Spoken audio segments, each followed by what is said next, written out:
ಮೈಸೂರು ಲೋಕಾಯುಕ್ತದಲ್ಲಿ ಕೊನೆಗೂ ಎಫ್ಐಆರ್ ದಾಖಲಾಗಿದೆ. ಮುಡಾ ಪ್ರಕರಣಕ್ಕೆ ಸಂಬಂಧಪಟ್ಟ ಹಾಗೆ ಸಿದ್ದರಾಮಯ್ಯ A1 ಹಾಗೆ ಅವರ ಪತ್ನಿ U2 ಆಗಿದ್ದಾರೆ. ಸಿಎಂ ವಿರುದ್ಧ ಎಫ್ಐಆರ್, ಸತ್ಯಕ್ಕೆ ಜಯ ಸಿಕ್ಕಿದೆ ಅಂತ ಹೇಳಿ ದೂರುದಾರ ಸ್ನೇಹಮಯಿ ಕೃಷ್ಣ ನ್ಯೂಸ್ ಫಸ್ಟ್ಗೆ ಪ್ರತಿಕ್ರಿಯಿಸಿದ್ದಾರೆ. ಎಫ್ಐಆರ್ ದಾಖಲಾಗ್ತಾ ಇದ್ದ ಹಾಗೆ ಸ್ನೇಹಮಯಿ ಕೃಷ್ಣ ಅವರು ಕೊಟ್ಟಿರುವಂತಹ ರಿಯಾಕ್ಷನ್ ಇದು. ನಮಗೆ ಲೋಕಾಯುಕ್ತ ತನಿಖೆಯ ಮೇಲೆ ನಂಬಿಕೆ ಇಲ್ಲ ಅಂತಾನು ಇದೇ ಸಂದರ್ಭದಲ್ಲಿ ಹೇಳಿದ್ದಾರೆ. ಅಲ್ಲದೆ ಪ್ರಕರಣವನ್ನ ಸಿಬಿಐಗೆ ವರ್ಗಾಯಿಸಬೇಕು ಅನ್ನುವಂತಹ ಆಗ್ರಹವನ್ನ ಸ್ನೇಹಮಯಿ ಕೃಷ್ಣ ಮಾಡಿದ್ದಾರೆ. ಸ್ನೇಹಮಯಿ ಕೃಷ್ಣ ಅವರನ್ನ ನಮ್ಮ ಪ್ರತಿನಿಧಿ ರವಿ ಪಾಂಡವಪುರ ಮಾತನಾಡಿಸಿದ್ದಾರೆ. ನೋಡೋಣ ಬನ್ನಿ.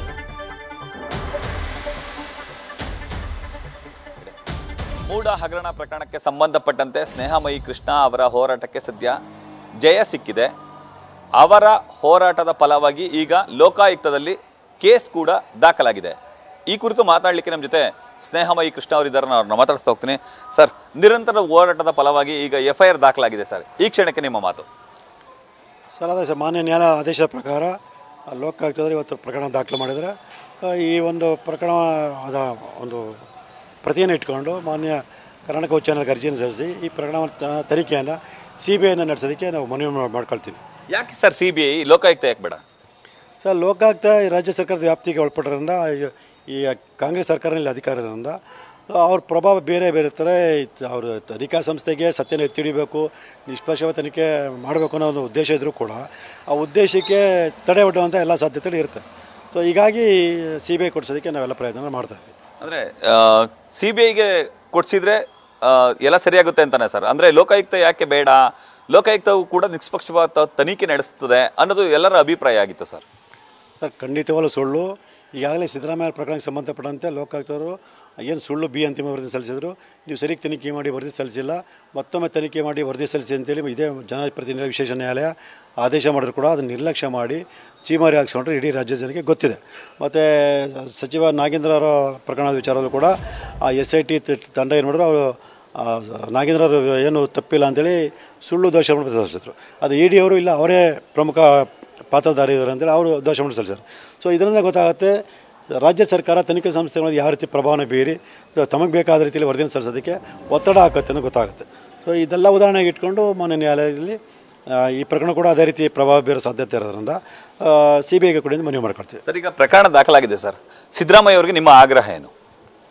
ಸಿದ್ದರಾಮಯ್ಯ ಅವರಿಗೆ ಸರ್, ಈ ಒಂದು ರಾಜ್ಯದ ಮುಖ್ಯಮಂತ್ರಿ ಸ್ಥಾನಕ್ಕೆ ತನ್ನದೇ ಆದ ಗೌರವ ಘನತೆ ಇದೆ. ಆ ಗೌರವವನ್ನು ಕಾಪಾಡೋ ನಿಟ್ಟಿನಲ್ಲಿ ನೀವು ನೈತಿಕ ಹೊಣೆ ಹೊತ್ತು ಆ ಸ್ಥಾನಕ್ಕೆ ರಾಜೀನಾಮೆ ಕೊಟ್ಟು ಆ ಸ್ಥಾನದ ಗೌರವವನ್ನು ಉಳಿಸ್ಕೊಳ್ಬೇಕು ಅಂತ ಮನವಿ ಮಾಡ್ಕೊಳ್ತೀನಿ. ಸರ್, ಈಗ ತನಿಖೆಗೆ ಒಂದು ವೇಳೆ ಹೈಕೋರ್ಟ್ನಿಂದ ಸ್ಟೇ ತಂದರೆ ಏನು ಮಾಡ್ತೀರಿ ಸರ್? ಸರ್, ಸ್ಟೇ ತರಕ್ಕೆ ಸಾಧ್ಯ ಇಲ್ಲ ಸದ್ಯಕ್ಕೆ. ಯಾಕಂದರೆ ನಾವು ಆಗಲೇ ಕೇವಿಟನ್ನು ಸಲ್ಲಿಸಿದ್ದೀವಿ. ಅದಾದ ಅವರು ಪ್ರಯತ್ನ ಪಟ್ಟರು ಕೂಡ ನಾವು ಕೂಡ ಕಾನೂನಾತ್ಮಕವಾಗಿ ಹೋರಾಟ ನಡೆಸಿ ತನಿಖೆಗೆ ಯಾವುದೇ ರೀತಿ ತೊಂದರೆ ಆಗದೆ ಅಂತ ನಾವು ಮಾಡ್ತೀವಿ. ಸರ್, ಈಗ ಮೂಡ ವಿಚಾರಣೆಗೆ ಸಂಬಂಧಪಟ್ಟಂತೆ ಈಗ CM ವಿರುದ್ಧ ಪ್ರಕರಣ ದಾಖಲಾಗಿದೆ ಸರ್. ನಿಮ್ಮ ಮುಂದಿನ ಹೋರಾಟಗಳು ಹೇಗಿರುತ್ತೆ ಸರ್? ಸರ್, ನಾನು ಸಿದ್ದರಾಮಯ್ಯರ ಒಂದು ಪ್ರಕರಣ ಉದಾಹರಣೆಗೆ ಇಟ್ಕೊಂಡು ಈ ನಗರಾಭಿವೃದ್ಧಿ ಪ್ರಾಧಿಕಾರದಲ್ಲಿ ಈ ಥರ ನಡೆದಿರೋದ್ರಿಂದ ಸಾವಿರಾರು ನಿವೇಶನ ಅಕ್ರಮ ಹಂಚಿಕೆ ಬಗ್ಗೆ ಸಮಗ್ರ ತನಿಖೆಯನ್ನು ಮಾಡ್ತೀನಿ ಸರ್. ಮಾಡಿಸಿ ಯಾವ ಜನಪ್ರತಿನಿಧಿಗಳು, ಪ್ರಭಾವಿ ವ್ಯಕ್ತಿಗಳು, ಪ್ರಭಾವಿ ಅಧಿಕಾರಿಗಳು ಈ ಥರ 50 ಅಕ್ರಮ ನಿವೇಶನ ಪಡೆದಿದ್ದಾರೆ ಅದ್ರ ಬಗ್ಗೆ ಕೂಡ ಸಮಗ್ರ ತನಿಖೆ ಮಾಡಿಸಿ ಏನು ತಪ್ಪಿತ ಅವ್ರ ಮೇಲೆ ಕೂಡ ಕ್ರಮ ಆಗೋ ರೀತಿ ಮಾಡಿ ಅವ್ರ ಅಕ್ರಮ ಪಡೆದರೆ ನಿವೇಶನಗಳು ನಗರಾಭಿವೃದ್ಧಿ ಪ್ರಾಧಿಕಾರ ವಾಪಸ್ ಬರಬೇಕು.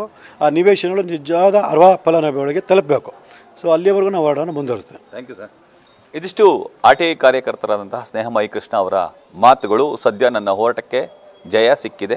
ಮೊದಲ ಹಂತದಲ್ಲಿ FIR ದಾಖಲಾಗಿದೆ. ಈ ಒಂದು ಪ್ರಕರಣವನ್ನು ಇಟ್ಕೊಂಡು ಇಡೀ ರಾಜ್ಯದಿಂದ ನಾನು ಹೋರಾಟವನ್ನು ಮಾಡ್ತೀನಿ. ಎಲ್ಲಿ ಅಕ್ರಮಗಳು ಆಗಿದೆ ಆ ಎಲ್ಲ ಅಕ್ರಮಗಳನ್ನು ಬಯಲಿಗೆ ಎಳೆಯುವಂಥ ಕೆಲಸಕ್ಕೆ ಮುಂದಾಗ್ತೀನಿ ಅನ್ನೋ ಮಾತುಗಳನ್ನು ಹೇಳ್ತಿದ್ದಾರೆ. ಕ್ಯಾಮ್ರಾಮನ್ ವಿನಯ್ ಜೊತೆ ರವಿ ಪಾಂಡವಪುರ, ನ್ಯೂಸ್ ಫಸ್ಟ್, ಮೈಸೂರು. ಇದು ನ್ಯೂಸ್ ಫಸ್ಟ್ಗೆ ದೂರುದಾರರಾಗಿರುವಂತಹ ಸ್ನೇಹಮಯಿ ಕೃಷ್ಣ ಅವರು ಕೊಟ್ಟಂತಹ ಪ್ರತಿಕ್ರಿಯೆ. ನಮ್ಮ ಹೋರಾಟ ಇಲ್ಲಿಗೆ ನಿಲ್ಲೋದಿಲ್ಲ, ಹೋರಾಟ ಇದು ಮುಂದುವರಿಯುತ್ತೆ.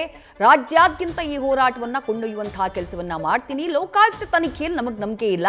ಈ ಪ್ರಕರಣಕ್ಕೆ ಸಂಬಂಧಪಟ್ಟ ಹಾಗೆ CBI ತನಿಖೆ ಆಗಬೇಕು ಅನ್ನುವಂತಹ ಆಗ್ರಹವನ್ನ ಸ್ನೇಹಮಯಿ ಕೃಷ್ಣ ಅವರು ಮಾಡಿದ್ದಾರೆ.